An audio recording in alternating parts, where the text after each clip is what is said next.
Hey guys, welcome back to Cooking with Jen Munoz. After this long break, we're getting right back to it. Let's go ahead. Quesa-birria tacos. First, you're going to want to get your water into a boiling state, and we're going to cut our meat into large chunks, not too large and not too small, just enough so they can cook quickly.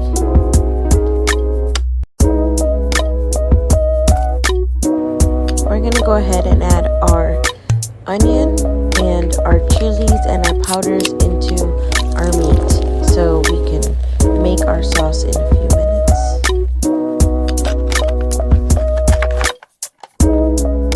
Please note you can also remove the stems to your chilies before or after boiling them.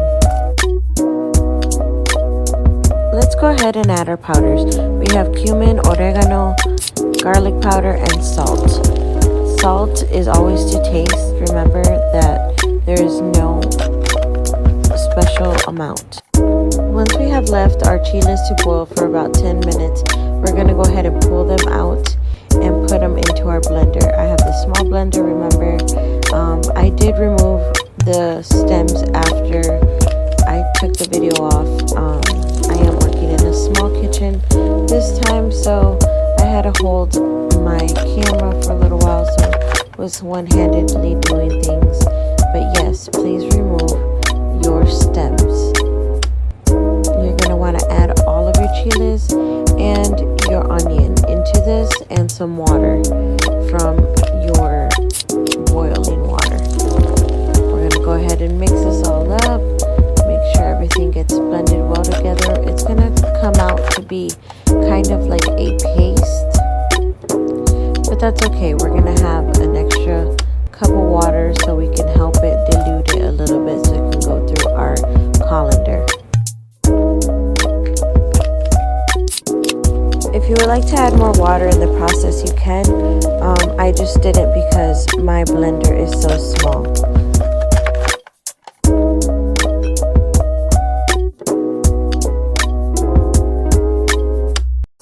Okay, so this is how it should look. Let's go ahead and put the colander out.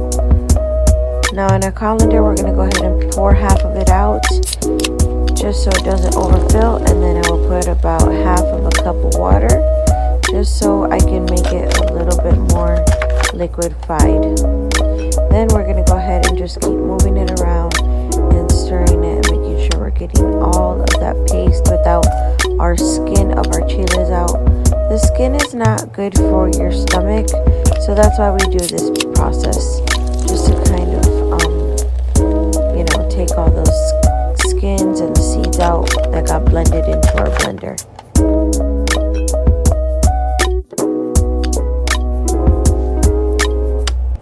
Alright, let's go ahead and do our second portion. You're going to have to do these in portions. If your colander is not big enough, this is the way to do it. So after that, we're going to go ahead, also put the rest of the water into our cup. Make sure we get all of that sauce condiment into our colander. Every little bit counts. There we go.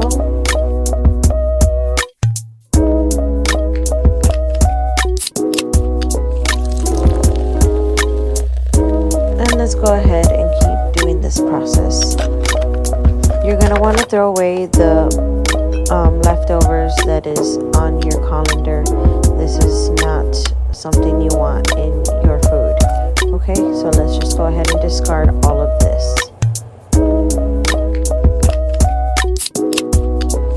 Look at that beautiful sauce y'all made. It looks wonderful. Let's go ahead and mix it right into our meat. I have been cooking my meat for about 20-30 minutes, so it's almost done. We're just going to add this in and we're going to leave it for another 20 minutes. So let's go ahead and try to get everything out of here, out of our bowl. Remember, every little bit counts. This is going to give your meat a good flavor and a good color.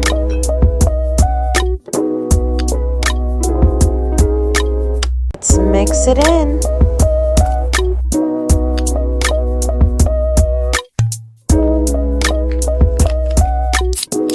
All right, here we come with the sauces. We're gonna go and put half of our tomato el pato sauce. Just half of the can is fine. This is a 7 ounce that we're working with. Also, we're gonna put in half of a 7 ounce of our chipotle sauce. If you want to, you can always use the chipotle peppers and put it in when you're boiling or when you're blending your other chiles, but this is a lot easier, so this is the way I'm doing it. We're gonna go ahead and mix it in, make sure everything is contributed into our meat sauce, and we're gonna taste it for salt and flavor. Everything is good. We'll go ahead and put the lid on it. After 20 minutes, it should look like this.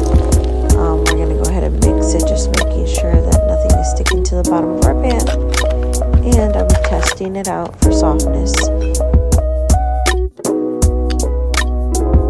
After a few more minutes, we're going to go ahead and take out our meat and set it aside on a cutting board, and we're going to go ahead and cut our meat down to very thin slices. Here we go. So just really quickly, y'all should know how to do this. We're just going to go ahead and just cut it all up into small pieces.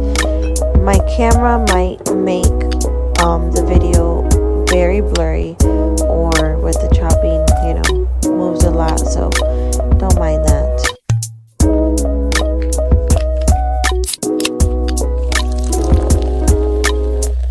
Please be very careful when doing this next step. You don't want to have your fingers in the way. That's why I use a fork, and we're going to go ahead and just chop away, making sure we are chopping down really fine, so that way when we eat our tacos, our meat is very fine and we don't have big chunks in it. Once you've done all that, we're going to put it right back into its soup or our liquid, and we'll let it go ahead and marinate for just a few more minutes. Alrighty, here we go. So I just toasted our tortillas like we would for our enchiladas. Just put in the pan for a few minutes with some hot oil, folded them over, and we started filling them in. We are putting some of the meat in there and some mozzarella cheese. You can put chihuahua cheese as well, that works. We're going to do this the easy way, so that way you can get a lot more done. We usually do dip our tortillas into the sauce, but this is just an easier way to do this. So let's go ahead and do it this way. Excuse my son, he was helping me record because, like I said, I didn't know where I had left my stand, and also I had to move the camera around so I could show you guys a little bit quicker. Here we are putting them into our pan. We're gonna go ahead and put a little bit of oil in there and place all of our tacos or quesadillas in there with our meat. And we're gonna go ahead and from the sauce, we're gonna go ahead and put some in there with the spoon. We're not gonna drown our quesadillas. We're just gonna go ahead and pour it over our tortilla to give it some color and flavor. So here we go. Let's go ahead and get it out of our meat and pour it right over just like that.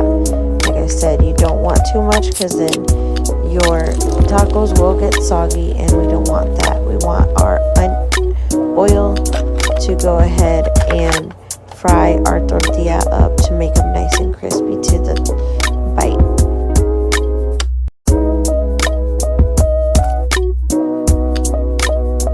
After a few minutes, we're gonna go ahead and flip these babies over. Look at that nice color.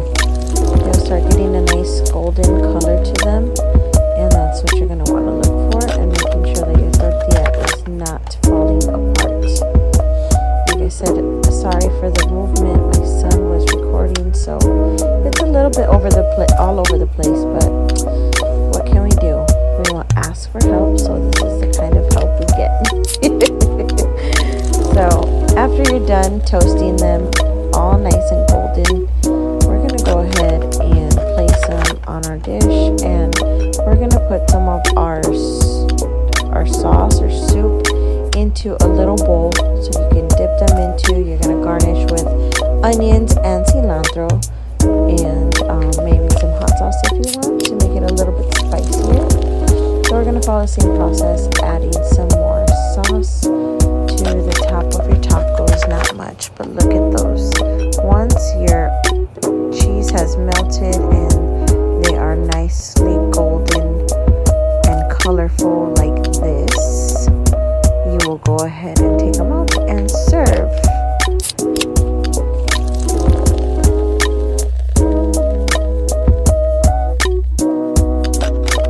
You did an awesome job. Look at that great color on those quesadilla. Enjoy. Please remember to come back and subscribe. Thanks for watching.